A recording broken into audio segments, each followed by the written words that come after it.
I'm Noah, and I roast historical figures. Today, I'll be roasting the first monarchs of a unified Spain and world's lumpiest lovers, Ferdinand and Isabella. Ferdinand and Isabella are best known in America for financing the expeditions of Christopher Columbus, although they eventually recalled him for being excessively brutal. So I guess their attitude was, whoa, dude, we told you to go rule over a conquered people and steal their resources in a nice way. Ferdinand and Isabella were second cousins, which actually made them too closely related to be married under Catholic doctrine. I didn't realize that royals could be too closely related to get married. European nobles that are too closely related to get married sounds like water that's too wet to drink. Ferdinand and Isabella needed special dispensation from the Pope in order to get married, and they got it from Pope Pius II, which was especially impressive considering that Pius II had died 5 years earlier.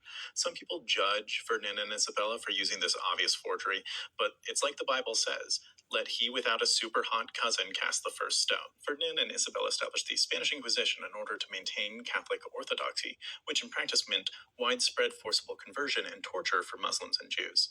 The monarchs believed in equal treatment for religious minorities. They spread the persecution among them equally. In 1492, Ferdinand and Isabella issued the Alhambra Decree, which expelled Jews from Spain on the grounds that they were tempting Christians away from their faith.